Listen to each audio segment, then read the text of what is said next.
Ukrainian defense intelligence confirmed a night attack on Russian landing ships in Crimea. 2 ships of the 11770 project, Serna, were reportedly under strikes. According to reports by Ukrainian defense intelligence, both ships sunk as a result of the attack. The intelligence directorate reports that one ship was an older project 1176 Shark. The other was a newer one, Project 11770 Serna. According to the main Directorate of Intelligence of the Ministry of Defense of Ukraine, this is the result of a night operation on the territory of the temporarily occupied peninsula. The vessels carried crew and armored vehicles, in particular BTR-82S small landing craft of the Serna class, were actively used by Russia during the occupation of Zmyny, Snake Island, or the transfer of military equipment and troops. Moreover, the Russians deployed Tor-M2 surface-to-air missile systems on board the boats. The Serna-class small landing craft have high speed, can hold up to 45 tons of cargo, and 92 armed paratroopers. The occupiers used these boats for landing advanced groups of Marines or evacuation. Also, such boats with SAMs on board served for Russians as cover for the Black Sea Fleet ships on raids. Situation report. Kherson, Theater of Operations.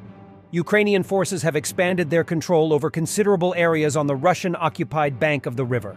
They have also been strengthened by reinforcements, so that there are now several hundred Ukrainian troops holding and consolidating positions and advancing on the Russian-occupied bank. The preparations for this operation have been ongoing since as far back as July.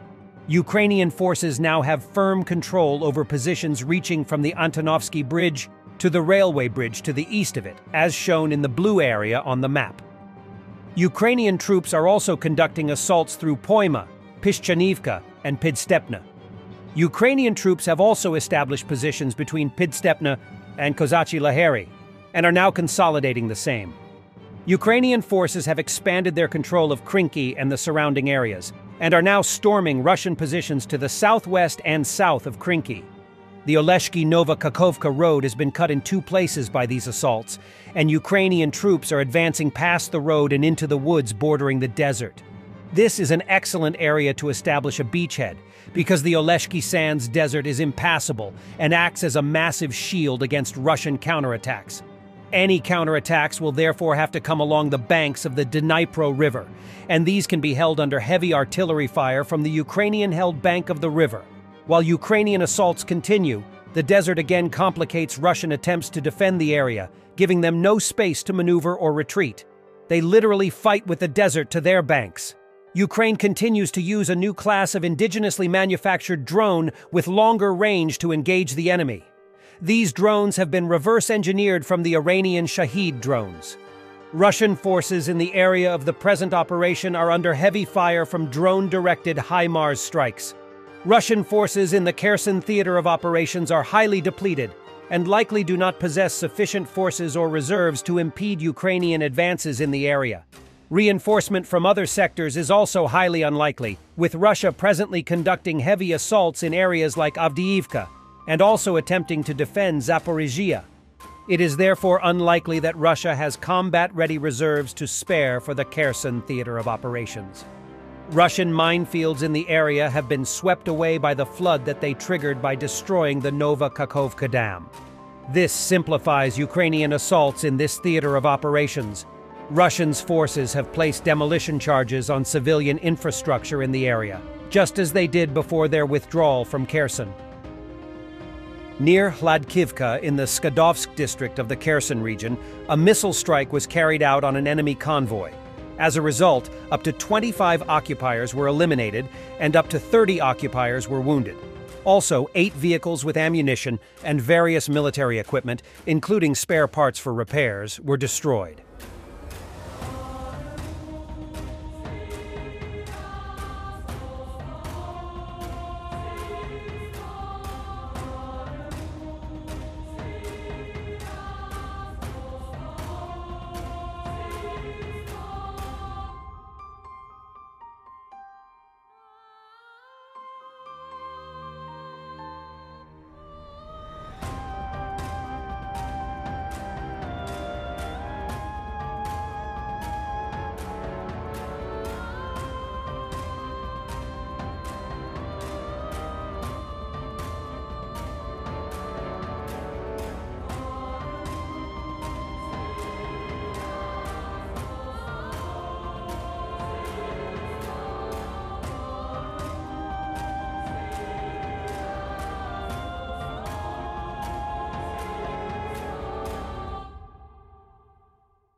RDK, Russian Volunteer Corps, showed footage of the ambush on a Russian FSB officer in Bryansk Oblast. The officer did not survive.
Thanks for watching, and don't forget to subscribe.